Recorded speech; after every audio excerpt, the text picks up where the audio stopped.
Hello friends, this is Professor Marin here. I'm going to speak about a new topic, that is viruses, virions and lichens, which has been taken from chapter 2 subject biology class 11.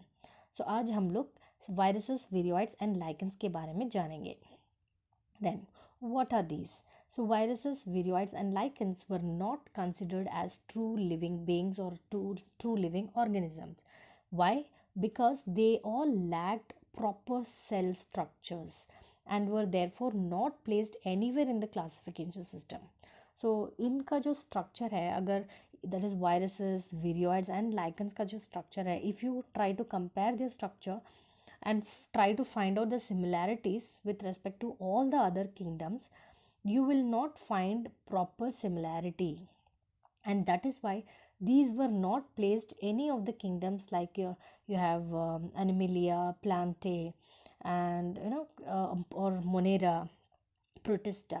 इनके अंतर्गत इनको नहीं रखा गया है. Okay, whereas lichen, it has been included under algae and fungus since it is a symbiotic association between two. Okay, but basically if you consider it as a separate organism, then it doesn't have a proper place in any of the classification system. Okay, now let us go one by one. So viruses का मतलब क्या होता है? Virus का मतलब क्या होता है? वायरस का मतलब होता है poison. Okay, and this term, that is virus, was coined by the great scientist, that is Louis Pasteur. I hope you remember Louis Pasteur. Then, why did he name it as virus? He named it as virus because when he observed that whichever cell gets infected by these substances or organisms, those cells die. So here these organisms are acting as poison, and that is why he named such substance or organism as viruses. Then what do? They usually infect a cell. Okay, then it takes over the, if you talk about a single virus, the virus infects a cell, it takes over the host cell's machinery to replicate and kills itself. So the virus will get multiplied within the cell by utilizing the host cell machinery, like its DNA, RNA, protein synthesis system, etc., and ultimately it will kill its host itself.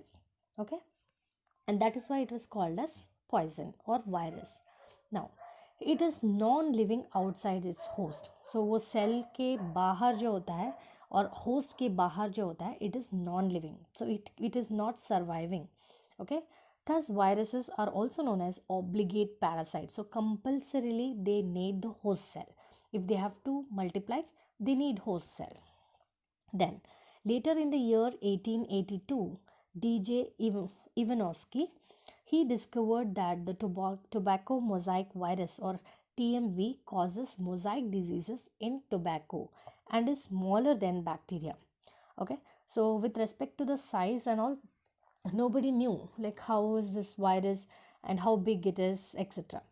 But later, by the study, which was done by DJ Ivanovsky in the year 1882, he said that there are certain types of organisms or viruses which can be called as tobacco mosaic virus, which cause mosaic disease in tobacco. And when he compared the size of those organisms with bacteria, he found that these viruses were smaller than bacteria. Then, in the year 1898, M.W. Bejernik, okay, he demonstrated that the extracts of infected tobacco plants could also cause infection in other healthy plants. So जब हम tobacco plants को लेके उसका extract लेते हैं, when that extract is added on to some other healthy plants, even those healthy plants would get infected by this particular virus. So that means those viruses were present in that particular infected plant. Okay, then he said viruses as contagium vivum fluidum. So different people gave their own ideas about the virus.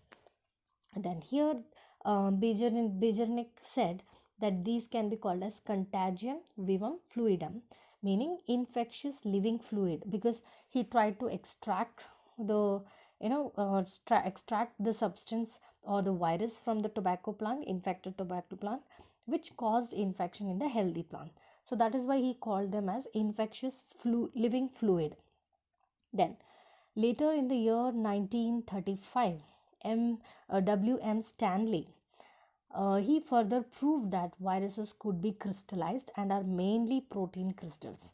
So he said that viruses can be crystallized as a non-living substance, but most of the component of the crystal, whatever they got, it was protein. Then, in addition to proteins, viruses also have genetic material, because they should have genetic material. Then how will they replicate? Okay, so genetic material can be RNA or DNA, which act as the infectious agent. So because of the presence of this genetic material, they are able to utilize the replicative machinery of the host cell, and then they are going to multiply. They're able to multiply themselves, and that is why these important structures, that is RNA or DNA, are called as the infectious agent of the virus. Then usually viruses that infect plants have single stranded RNA, while those that infect animals have double stranded RNA or DNA. Okay, this is a usual study. It is not compulsory that all the plant viruses contain single stranded RNA. Okay, so till now whatever has been studied, so many of the viruses, like most of the viruses which infect the plant, in them it has been observed that the genetic material is single stranded RNA. Okay, so this is a general structure of any virus. It is general structure, pictorial representation, where we have the innermost part, that is the nucleocapsid. Then we have this particular part that is called as the viral tegument. Okay, then we have the envelope, and we have envelope protein. So the outermost is the envelope protein, okay, which are attached to the envelope, and inner to that we have viral tegument, and then innermost part is the core, which consists of nucleocapsid, and within the nucleocapsid the infectious substance, that is the viral genome, is present. Okay, now there are certain viruses which infect bacteria, which are called as bacteriophage, and has protein coat called a capsid. Okay, that's what I said, that envelopes the inner double stranded DNA. Then the capsid is made up of subunits called as capsomeres. So here these are all the capsomeres. So what you can see, these envelope proteins, these are all called as capsomeres. Okay, then the capsomeres are arranged either helically or in a polyhedral manner.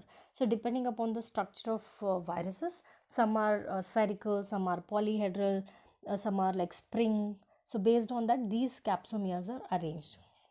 Then viruses infect plants causing symptoms such as mosaic formation, leaf rolling. So आप लोगों ने देखा होगा कुछ plants के जो leaves होते हैं वो ऐसे रोल हुए होते हैं. So that can be due to a virus infection. Okay, and sometimes you can see yellowing of the leaves or the plant, dwarfing of the plant, stunted growth, etc. Then viruses which infect human causes diseases such as common cold, mumps, smallpox, AIDS, and of course the new disease which has come up with, which everybody, there are so many people who are suffering, that is corona, is again a viral disease. Then these are the different types of viruses so this is a HIV virus, that is human immunodeficiency virus. Then we have hepatitis virus, which affects the liver. Sorry, yeah, this hepatitis B virus. Then we have Ebola virus. Then we have adenovirus, influenza virus, and bacteriophage. So we have the pictures of different types of viruses here. So you can see this, the structure here, it is polyhedral, and here it is spherical. Here it is a kind of a hexagonal. Okay, here again spherical. So here spherical. Here it is like a tape. Okay, so different viruses have different structure, but the basic presence of the capsomeres and all is the same.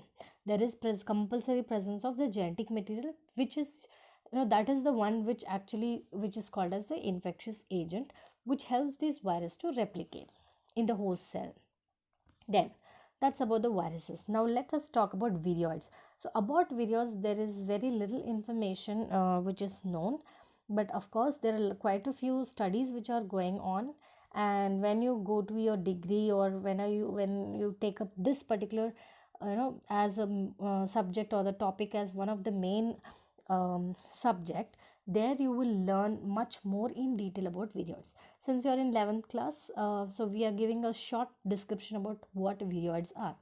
So viroids contain RNA, okay, but lack the protein coat. They are just like viruses, but they do not contain the protein coat and the other structures. They mainly contain the RNA as a genetic material, and these are also infectious. Even though they do not contain any protein coat or etc., they are infectious. So they were first discovered by T.O. Diener in the year 1971. Then they are known to cause potato spindle tuber disease in plants. And of course, these are smaller than the viruses since they do not contain any protein coat. They are just RNA. So they are smaller than the viruses. So that's about viroids. Then lichens. So lichens, what are lichens? You have already studied under algae about lichens. They have both algae and fungi living together symbiotically. So यहाँ पे जो fungi and algae है वो एक दूसरे के साथ जुड़े होते हैं and they support each other. So algae component known as phycobiont. So जो algae का जो portion है या फिर जो part है उस lichen में उसको बोलते हैं phycobiont and is autotrophic, that is it can produce its own food. Whereas the fungal component, it is called as mycobiont. Myco मतलब fungus. Okay, so the fungal part is called as mycobiont and it is heterotrophic. It cannot produce its own food. So here what happens, algae prepare food for fungi and fungi provide shelter and absorbs water and nutrients for algae. Okay, so what is happening here? How are they symbiotic? How are they helping each other? That is where the algae prepares food, because it is autotrophic, it prepares food for fungus or the fungi. Fungi is plural and fungus is singular, okay? And the fungi provide shelter and absorb water and nutrients for algae. Then lichens are very good pollution indicators. So mainly it is seen that wherever there is a lot of pollution, there you can find more amount of lichen. That's why they are considered as good pollution indicator. And this is a picture of lichen. This is the same picture which I have used when I was explaining lichens under algae.